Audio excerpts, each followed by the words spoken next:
Selamat datang di channel 321 Mulai. Channel ini akan memberikan ringkasan setiap chapter dari buku yang telah dibaca.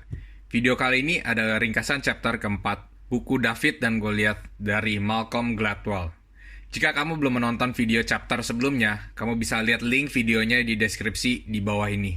Tanpa banyak bicara lagi, langsung saja 321 mulai. Teori desirable difficulties atau dalam bahasa Indonesianya teori kesulitan dambaan adalah topik yang dibahas oleh penulis melalui 3 cerita selanjutnya. Sebelum kita mulai, kita hendak membahas apa itu teori desirable difficulties. Teori ini menyatakan bahwa sebuah masalah ditambah sedikit kesulitan, baik sengaja ataupun tidak, akan meningkatkan pemikiran subjek karena subjek dipaksa untuk lebih berhati-hati dalam menganalisa masalah.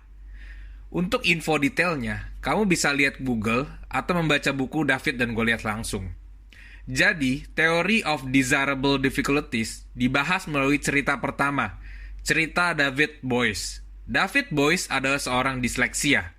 Apa itu disleksia? Disleksia adalah sebuah gangguan pada seseorang di mana orang tersebut susah untuk membaca dan memproses kata-kata. Gangguan ini adalah bawaan dari lahir, di mana saraf otaknya belum berkembang sempurna. David Boies tinggal di pinggiran kota di Amerika. Orang tua David adalah guru. David tidak bisa membaca sampai kelas 3 SD, tetapi tidak ada yang tahu kalau David adalah seorang disleksia. Mama David membantunya belajar dengan cara membacakan materi pelajarannya dan menyuruh David untuk mendengarkan dan menghafalkan semua yang dibacakan. Orang tua David telat menemukan bahwa David adalah seorang disleksia sampai dia masuk SMP. Untungnya, David tidak bertumbuh menjadi seorang anak pemberontak. Kenapa pemberontak?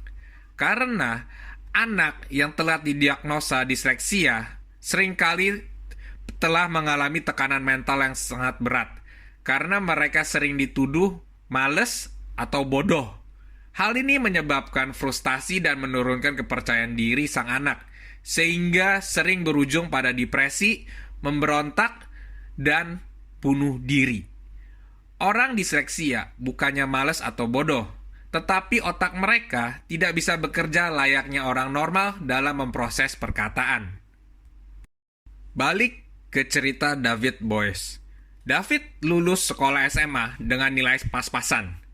David pernah bekerja sebagai pekerja konstruksi dan admin pembukuan. Dia menikah dan punya anak. Kehadiran anaknya lah yang membuat David menginginkan kehidupan yang lebih baik. Jadi David memutuskan untuk mencari pekerjaan yang lebih baik. Dia sadar kalau untuk meningkatkan kehidupannya, dia butuh edukasi yang lebih tinggi untuk mendapatkan pekerjaan yang bisa menghasilkan uang yang lebih. David memutuskan untuk mencoba mewujudkan mimpinya, yaitu menjadi seorang pengacara. Dan dia mendaftar masuk di sekolah hukum Northwestern di Amerika. Bagi seorang disleksia, belajar tentang hukum itu diibaratkan seperti masuk ke hutan dengan mata tertutup. Karena pelajaran hukum berhubungan dengan banyak membaca pasal-pasal dan kasus-kasus, dan orang disleksia sulit untuk membaca. David sadar akan masalah kesulitan membacanya ini.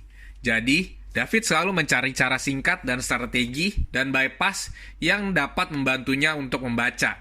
Seperti contoh, berkas catatan kasus hukum biasanya bisa mencapai puluhan lembar, tetapi David hanya membaca rangkuman kasusnya aja untuk mendapatkan intisari dari kasusnya. Karena sulit membaca buku teks yang tebal, David mensubstitusi dengan cara mendengarkan pengajaran dosen di kelas dan menghafal semua informasi yang diberikan.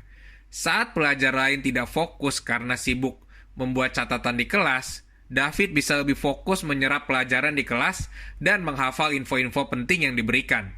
Ternyata, cara belajar mendengarkan dan menghafal pelajaran yang mamanya bacakan pada saat bersekolah dulu menjadi kekuatan lebih yang memberikan manfaat banyak dalam jurusan hukum. David belajar lebih keras dan sangat organize karena dia tahu dia bukan seperti anak normal lainnya. David berhasil dan pindah ke Universitas Yale, universitas 5 terbaik di dunia.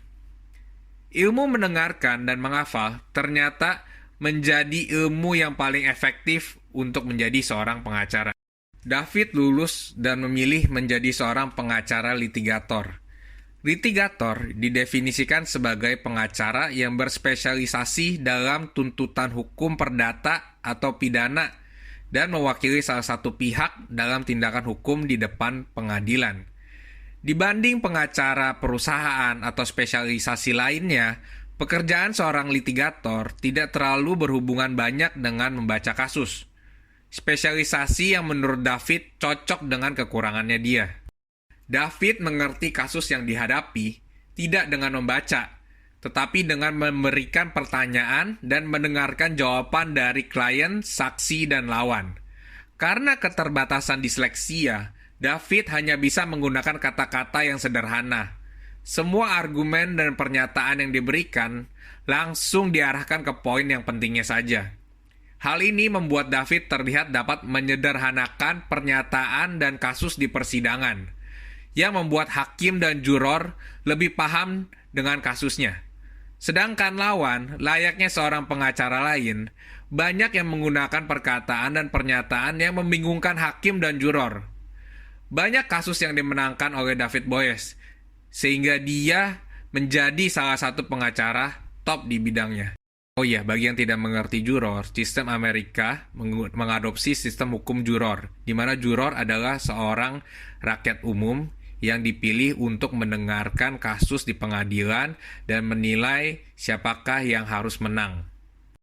David Boies adalah salah satu cerita sukses dari penderita disleksia. Banyak miliuner dan orang sukses lain yang menderita disleksia, seperti Richard Branson, pendiri Virgin Group, Charles Schwab, miliuner investor, Gary Cohn, direktur dari Goldman Sachs, Ingvar Kamprad, pendiri IKEA, John Chambers, CEO Cisco, dan 50% miliuner investor di reality TV show Shark Tank seperti Barbara Corcoran, Diamond John, dan Kevin O'Leary adalah seorang disleksia. Salah satu YouTuber terkaya di Indonesia, Deddy Corbuzier, adalah seorang disleksia. Penelitian di Amerika mengumpulkan pendonor uang di universitas, dan kebanyakan adalah bisnis sukses. Ketika ditanya apakah mereka pernah memiliki gangguan dalam belajar, hampir 50% menjawab ya. Apakah kamu berharap menjadi seorang disleksia sekarang? Sayangnya, dari sekian banyak penderita disleksia yang sukses, ada banyak juga penderita disleksia yang menderita depresi karena tekanan mental. Tetapi, orang disleksia yang sadar akan kekurangannya dan selalu mencari cara untuk menutupi kekurangannya, sering kali menjadi sukses. Lalu, kenapa banyak orang disleksia menjadi pebisnis sukses? 1. Karena tidak ada orang yang mau mempekerjakan orang disleksia, karena nilai edukasi mereka yang tidak bagus. Jadi banyak dari mereka yang memutuskan untuk membuat bisnis sendiri. Kedua, karena tahu kesulitannya, orang disleksia harus mencari cara lain untuk menyelesaikan masalah sehari-hari yang orang normal tidak mungkin lakukan. Hasilnya, mereka memperkuat kemampuan lainnya. Contoh, seperti David Boies, punya kemampuan mendengar dan menghafal yang super dibandingkan orang normal lainnya, karena dia dipaksa ibunya untuk mendengarkan pelajaran yang dibacakan dan menghafalnya. 3. Karena selalu mencari cara untuk menutupi kekurangannya, orang disleksia menjadi sangat kreatif untuk menyelesaikan masalah, karena hidup mereka selalu dihadapi dengan masalah. 4.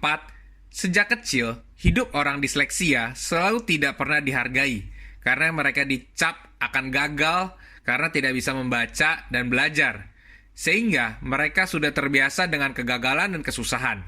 Hal ini menjadi poin penting karena orang disleksia tidak takut untuk mencoba dan gagal.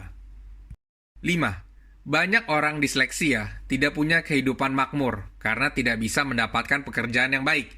Sehingga kesempatan apapun yang muncul, mereka melihatnya sebagai jalan untuk memperbaiki hidup.